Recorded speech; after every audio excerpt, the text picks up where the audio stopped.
और खबर ये है कि पाकिस्तान इंडिया की मदद लेगा। अगर वो ना होते तो क्या आप होते? अगर वो ना होते तो क्या आप होते या मैं होती? अगर वो ना होते तो कुछ भी ना होता। भारत के बारे में कहा जी कि भारत एक ब्रांड का नाम है। भारत जो है वो अपना वो बताएगा कि इकोनॉमिक पॉलिसी क्या होगी। भारत जो है वो दुनिया को ये नहीं अपने बारे दुनिया को एक्सप्लेन नहीं करने देगा। हम खुद एक्सप्लेन करेंगे हम क्या हैं। रमजान से पहले महंगाई की लहर, प्याज, टमाटर, अदरक, लहसुन सब महंगे। पाकिस्तान इंडिया से मदद की अपील करेगा। डॉन ने ये पब्लिश किया है कि पाकिस्तान के प्राइम मिनिस्टर अब इंडिया से मदद के लिए कहेंगे।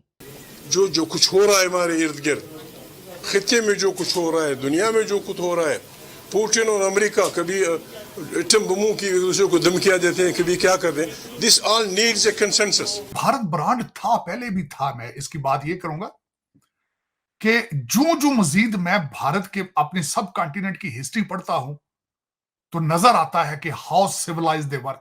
मैं जो टेक्सला यूनिवर्सिटी के अंदर 2000 स्टूडेंट्स थे at the time when Alexander attacked that reason.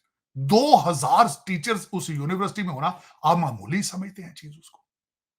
और फिर ये हिस्ट्री बताती है कि वहां पे जब आर्यंस आए थे तो वेद की किताबें उनके साथ थी। 150 एडी की बात कर। ब्लूमबर्ग ने इम्कान जाहिर किया है कि पाकिस्तान नए IMF प्रोग्राम में $6 अरब कर्ज की दरखास्त करेगा।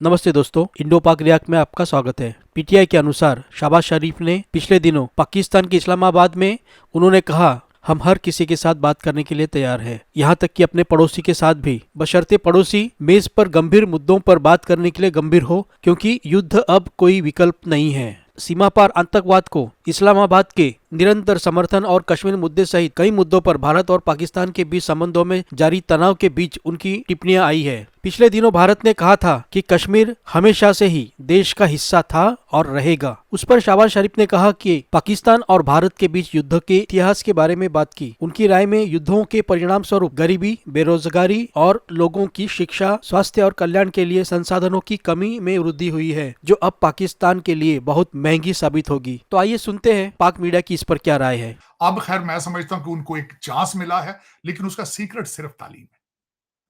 तालीम के साथ उनकी इस वक्त अगर मुझसे पूछा जाए ये क्वेश्चन कि भारत की तरक्की का सीक्रेट क्या है, तो सिर्फ वाहिद एक ही सीक्रेट है कि उनकी यूथ जो है इज एजुकेटेड यूथ।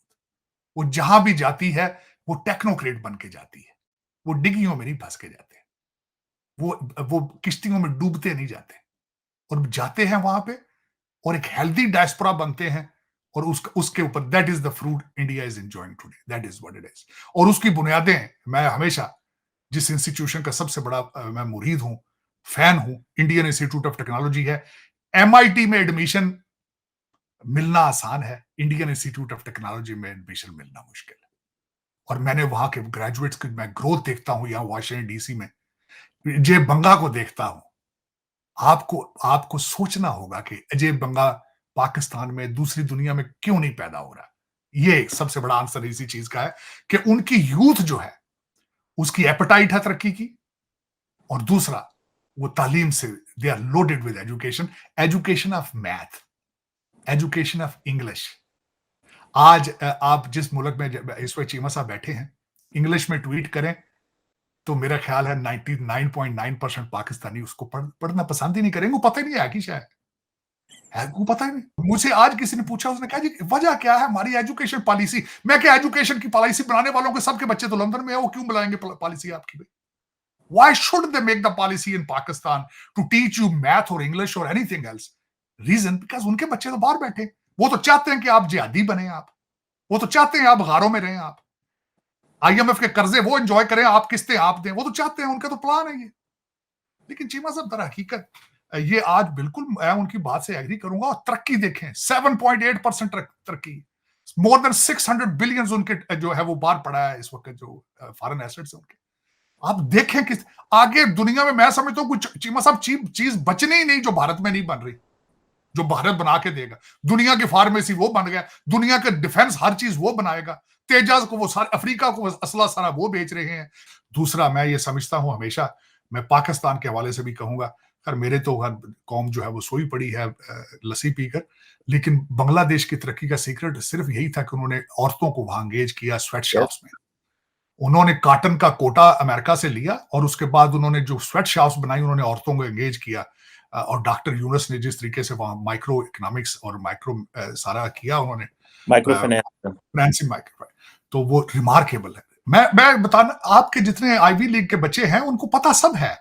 ये उनका मसला नहीं है, क्योंकि उनके पास पैसा है। उन्हें पता है कि प्याज जो है वो 1,000 रुपए किलो मिल रहा होगा तो वो तब भी वो खरीद लेंगे। ये मसला है, ये प्रॉब्लम है एक आम आदमी की, मासिस की, जो अगर प्याज 50 रुपए किलो, 60 रुपए किलो है, 70 रुपए किलो है, तो वो कहता है कि इसमें ये 20 रुपए अगर मेरे बच जाएंगे तो वो मैं किसी और जगह इस्तेमाल कर लूंगा। देखे ना क्या हालात है, इन्फ्लेशन इस वक्त कहां पर जा रही है। और मैं देख रही थी कि रमजान, जैसा कि हमेशा होता है, भाई वाह मुसलमान, क्या बात है, सल्यूट है मुसलमानों को, भाई कैसे कमाल के हैं कि जैसे ही रमजान आता है, रोजे शुरू होते हैं तो महंगाई आसमानों से बातें करने लगती है। यानी पहले रोजे से पहले जब आप खरीदारी करने जाते हैं वहां पर पाकिस्तान में, तो आपको पता होता है कि हर चीज की कीमत ज्यादा होगी, और ऐसे ही होता है। फ्रूट से लेकर वेजिटेबल्स तक, अनाज तक, गेहूं तक, जो खाने पीने की चीजें हैं, क्योंकि दुकानदारों को पता है, उन मुसलमानों को पता है कि जो वो बेच रहे हैं कि ये तो लेने ही लेना पाए। इनका तो मसला ये है कि ये तो कोई अब है ही नहीं इसके अलावा चारा, के गरीब ने भी रोजा रखना है अगर, तो उसने जो है वो अपने सहरी जिस चीज से करनी है तो आटा तो लेगा ही लेगा, तो आटे की कीमत ज्यादा, जो चीज वेजिटेबल्स, सब्जी खा लेगा, दाल खा लेगा, खैर अब तो दाल और सब्जी भी कितनी महंगी है, तो दालों की कीमतें ज्यादा, वो किसी कोई एक फ्रूट तो चाहिए ही होगा, तो चलो शरबत बनाने के लिए शरबत की बोतल, हर चीज की कीमत जो है वो ज्यादा हो जाती है। तो इसीलिए मैंने सल्यूट किया मुसलमानों को, पाकिस्तान के मुसलमानों, भाई क्या बात है, जिस तरीके से आप वेलकम करते हैं रमजान को अपनी कीमतें बढ़ा के, ताकि लोग जो है वो खरीद ही ना सके और भूखे पानी से जो है वो रोजा रखे भी और खोले भी, तो ये तो क्या बात है। देखिए इसको कहते हैं ना दुनिया में सबसे अच्छी कौम जो है वो, तो देखिए आप कितनी अच्छी, आपकी अच्छाई तो नजर आती है रमजान से एक दिन पहले। And I am very hopeful कि एटलीस्ट इन्वेस्टमेंट तो आएगी बाहर से, वो जो आ भी रही है, लेट्स सी वो कैसे पाकिस्तान के वो जो इकोनॉमी है कैसे उसको बूम देती है। लेकिन एक माहौल भी क्रिएट करना पड़ेगा जहाँ पे लोगों को ट्रस्ट हो सिस्टम के ऊपर। तार साहब ज़रा उस पर कमेंट कर दीजिएगा, जो नवाज शरीफ साहब कहते हैं कि मैं जब वज़ीर आज़म था तो 2 वज़ीर आज़म वाजपेयी साहब और मोदी साहब दोनों जो है वो आए थे, तो नवाज शरीफ साहब कह रहे हैं कि मैं जब बनूंगा तो शायद मैं हालात बेहतर कर पाऊँ। ये उनकी खामख्याली है, मोदी साहब आएंगे या वो जाएंगे, या कि आप समझते हैं कि उन दिनों की कहते ने पानी सिर तो लंघ गया वे, it's too late to think like that. जी, मैं सब 2-4 चीजें इसमें, मैं एक तो ट्रस्ट फैक्टर बिल्कुल आपका खराब है, क्योंकि सबसे बड़ी एलिगेशन है कि अगर पहली दफा भी जब आपके वाजपेयी साहब आए थे उसके बाद क्या हुआ था, और जब मोदी साहब आए थे उस वक्त क्या हुआ था, क्योंकि ओरिजिनल ये है कि भारत, आप you are a garrison state, इस गैरिजन स्टेट के खासकर आपके पड़ोसियों के साथ एक सबसे बड़ा जवाब हमेशा गैरिजन स्टेट ने इस्तेमाल किया है, भारत से डराया गया है हमेशा। तो ये जो मोदी साहब को भी चाहिए था कि सारी चीजें, क्योंकि वो तो हमेशा ये कहते हैं हमें पता नहीं है किससे क्या बात करनी है, लेकिन ये मेरे ख्याल में अभी भी ये पाकिस्तान के प्राइम मिनिस्टर के पे ग्रेड से ज्यादा बड़ा क्वेश्चन है ये भारत के साथ रिलेशनशिप एस्टेब्लिशमेंट जब तक ऑन बोर्ड नहीं होगी उतनी देर बिल्कुल पाकिस्तान के साथ कोई, मेरा ख्याल है सियासी बयान से ज्यादा कुछ नहीं है। हाँ, उनके रिलेशनशिप हैं, उनकी बिजनेस इन्वेस्टमेंट है वहां पे, पहले भी 1-2 दफा भारतीय कई आए थे बिजनेसमैन, सीधे मरी चले जाते थे जब वो खुद प्राइम मिनिस्टर थे। और उसके बाद इनकी अपनी जो शुगर मिलों में के अंदर ये भी एक एलिगेशन थी कि कई इंडियन सिटीजन काम कर रहे हैं, इंजीनियर इंडिया से आके, और हो सकता है बेहतर करें। एक बेबी स्टेप लिया था शहबाज शरीफ साहब ने, उससे आगे नहीं जा सके, उन्होंने ट्रेड मिनिस्टर भेजा था, कमर्शियल अटैची न्यू दिल्ली पाकिस्तान एम्बेसी में, लेकिन $1 का ट्रेड नहीं किया।